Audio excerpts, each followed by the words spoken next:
এই ছেলেটা কে রে? একবার সরিও বললো না। আরে তোর তো ভাগ্য ভালো, ওর সাথে তোর কথা হয়নি। কখনো কাউকে ভালো কিছু বলেছে বলে তো আমার মনে হয় না। দেখলাম ক্লাসে একা একা বসে, কেউ সাথে কথাও বলে না। Excuse me.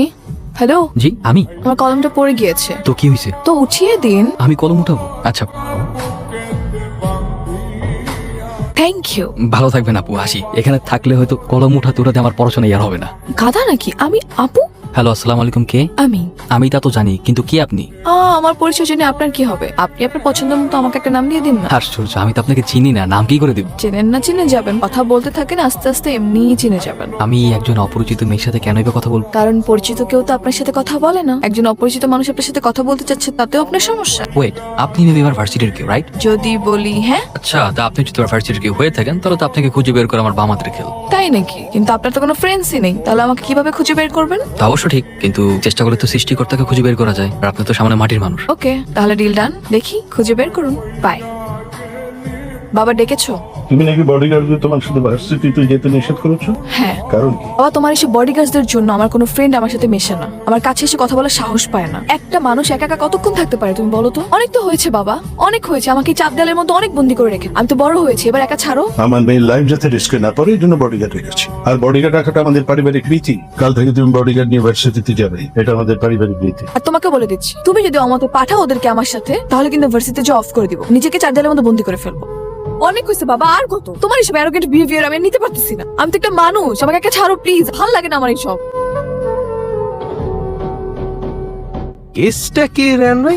রাত বেরোতে তো আপনার হাসাহাসি শব্দে ঘুমানো যান। কি বলেন ভাই? ওই হাসাহাসি করলাম না, কেসটা আমি একটু বুঝতেছি, তার নারী ঘটিত বিষয় মানুষ। তেমন কিছু না। আসলে হয়েছে কি, ওই ভার্সিটির ফ্রেন্ড, আমরা একসাথে পড়ালেখা করি, ওই লেখাপড়া নিয়ে ডিসকাস চলতেছিল। ও আচ্ছা, লেখাপড়ার বিষয়। না, এটা ভালো, তবে প্রেম ভালোবাসা কিন্তু ভালো না। প্রেম মানুষকে ধ্বংস করে দেয়। হ্যালো, কোথায় তুমি?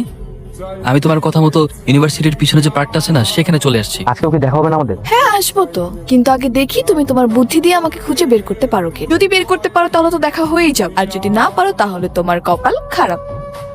তোমাকে কিন্তু ব্ল্যাক শার্টে আছে খুব হ্যান্ডসাম লাগতেছে। আমি কতদিন যাবত পাগলের মতো তোমাকে খুঁজতেছি। কেমন মানুষ তুমি? একবারের জন্য সামনে আসতেছো না? শুধু শুধু ভয়েস শুনে কি তোমাকে ট্রিট করতে পারবো নাকি? এত আকুল হয়ে গেছো কেন আমাকে দেখার জন্য? হ্যাঁ, যখন সামনে থাকি তখন তো একটু পাত্তাও দাও না, ঘুরেও তাকাও না। এখন তো কি? হ্যাঁ, আমি যদি সত্যি সত্যি তোমাকে চিনতাম তাহলে তোমার উপর থেকে আমার চোখ কখনোই সরাতাম না।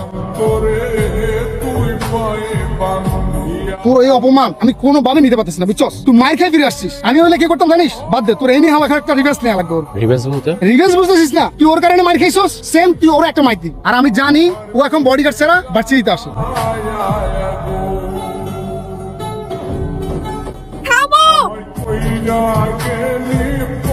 I love you.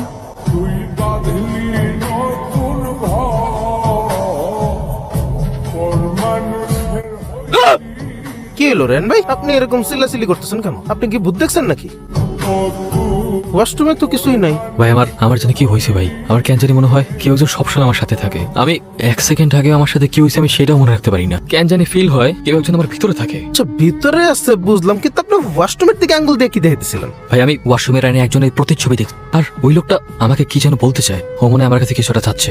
নাউজুবিল্লাহ, কি কোন রেন ভাই? আপনার উপরে কি কোনো জিন পরি ছায়া নামলো নাকি? আপনার কি কোনো থেকে নিয়ে যেতে চায়? কি ব্যাপার? তুমি কি কোনো কিছু নিয়ে ডিস্টার্ব? তোমাকে কেন জানি ঠিক লাগছে না। ম্যাডাম কি যে কন আমগুলো কাপসি করবো বেড়া, এলাকায় কারো বাপের বলা আছে নাকি? হ্যাঁ, আর যদি কোনো মন্দির বলা কেউ যদি আমগুলো কাপসি করবার আহে, বুঝে না আস্তে করে বামা দিয়া চামেলা জিবা হেলা।